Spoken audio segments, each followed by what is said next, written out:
Hi friends, আমার চ্যানেলে আপনাকে স্বাগত জানাচ্ছি। আশা করি আপনারা অনেক অনেক ভালো আছেন। আজ বানিয়ে দেখাবো কোরিয়ান স্টাইলের চিজ গার্লিক ব্রেড। এটা সকালের নাস্তা, বাচ্চাদের ও বড়দের টিফিনের জন্য খুবই স্বাস্থ্যকর এবং পারফেক্ট একটা রেসিপি। ভিডিওটা আপনারা সম্পূর্ণ দেখবেন, আশা করি ভালো লাগবে। এর জন্য আমাদের লাগবে রসুন। আমি বড় সাইজের 2 কোয়া রসুনকে গ্রেটারের সাহায্যে মিহি করে কুড়িয়ে নিচ্ছি। এখন একটা বাটির মধ্যে কুড়ানো রসুনটাকে নিয়ে নিলাম। এখানে 1 চা চামচ রসুন আছে। এবার ওর মধ্যে দিয়ে দিচ্ছি 2 টেবিল চামচের মতো ধনিয়া পাতা কুচি। সাথে নিচ্ছি রুম টেম্পারেচারে থাকা বাটার। আমি 2 বার মিলে মোট 1/4 কাপ বাটার নিয়ে নিলাম। এবার ধনিয়া পাতা এবং রসুন কুচির সাথে বাটারটাকে খুব ভালোভাবে মিশিয়ে নেব। এর মধ্যে দিয়ে দিচ্ছি আধা চা চামচ চিনি, দিলাম 1/4 চা চামচ লবণ। আবারও সব কিছুকে একসাথে ভালোভাবে মিশিয়ে নেব। এটা মিশিয়ে নিয়েছি।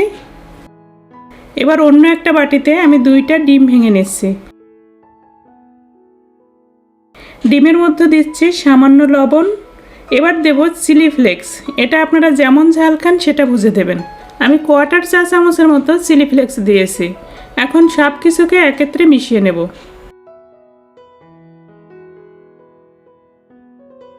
আমি 2 জনের জন্য সকালের নাস্তা বানাবো, সেজন্য এখানে 4 পিস ব্রেড নিয়ে নিলাম।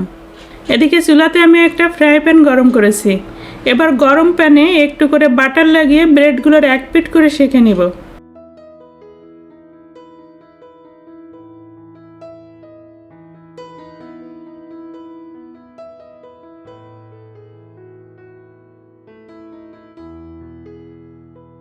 আমি সবগুলো ব্রেডের 1 পিট করে সেঁকে নিয়েছি। এবার যে ডিমটা রেডি করে রেখেছিলাম সেটাকে ফ্রাই প্যানে একটু তেল লাগিয়ে ভেজে নিচ্ছি।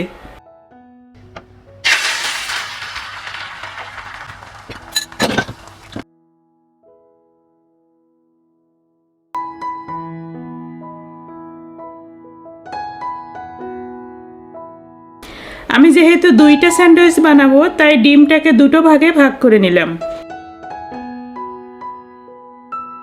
ডিমটা ভাজা হয়ে গিয়েছে। এখন এটাকে প্যান থেকে তুলে অন্য একটা পাত্রে নিয়ে নিলাম।